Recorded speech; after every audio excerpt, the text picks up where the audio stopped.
BJP senior నాయకులు రాజ్యసభ సభ్యులు doctor కే లక్ష్మణ్ మనతో ఉన్నారు. ఈరోజు సుప్రీంకోర్టులో జంపింగ్ ఎమ్మెల్యేల అనర్హత కేసు విచారణకు రాబోతుంది. మీరు అన్నారు కదా సార్, త్వరలో తెలంగాణలో ఉప ఎన్నికలు రాబోతున్నాయని చెప్పేసి 10 ఎమ్మెల్యేలు కనుక ఉప ఎన్నికలు వస్తే మీరు ఎన్ని గెలుస్తారు అనుకుంటున్నారు? ఎట్లా రిజల్ట్ ఎట్లా ఉండబోతుంది అనుకుంటున్నారు?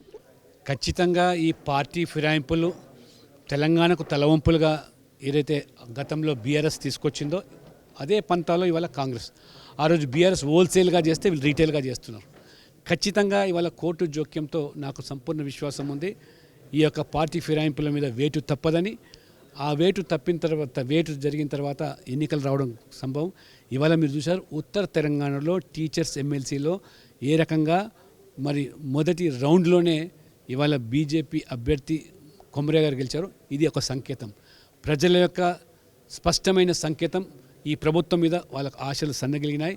ఇవాళ విద్యావంతులు, ఉపాధ్యాయులు, చదువుకున్న వాళ్ళంతా కూడా స్పష్టంగా కర్రు గాల్చి వాత పెట్టారు. ఉత్తర తెలంగాణలో ఏ రకంగా ఇవాళ బీజేపీ కంచుకోటగా మారిందో ఇది తెలంగాణ వ్యాప్తంగా ఇదే సందేశం రాబోతున్నది. ఖచ్చితంగా భారతీయ జనతా పార్టీ తెలంగాణ ఆకాంక్షలకు అనుగుణంగా ప్రజా సమస్యలు తీసుకొని ఉద్యమ బాట పట్టి ఆ రకంగా మరి జరగబోయే ఉప ఎన్నికల్లో కూడా కాషాయ జెండా ఎగరవేయడం ఖాయమని, ఇది ప్రజలు స్పష్టమైన తీర్పునివ్వబోతుందని చెప్పి కూడా నేను భావిస్తా ఉన్నాను. ప్రజలు కోరుకుంటున్నారు, మీరు చెప్తున్నారు అసలు కేంద్రం కావాలని నిధులు ఇస్తలేదు, రాష్ట్ర నాయకులే అడ్డుకుంటున్నారని చెప్పేసి సీఎం రేవంత్ రెడ్డి అంటారు. దాన్ని ఎట్లా? రేవంత్ రెడ్డి గారు తన వైఫల్యాలు కప్పిపుచ్చుకోవడానికి కేంద్రం మీదనో రాష్ట్ర నాయకుల మీదనో రాజకీయపరం ఎదురుదాడి చేస్తూ ఉన్నారు.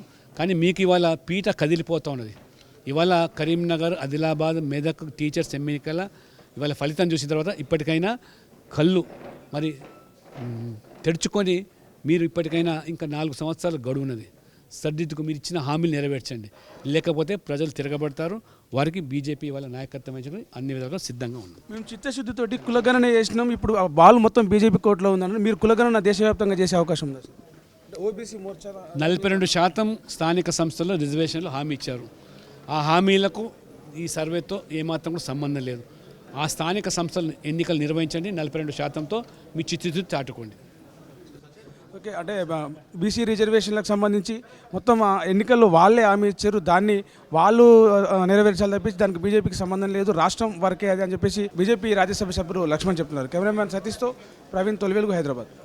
ప్రపంచంలో ఏ మూల ఏ క్షణం ఏం జరుగుతుందో వేగంగా తెలుసుకోవడానికి తొలి వెలుగు వాట్సాప్ ఛానల్ని ఫాలో చేయండి.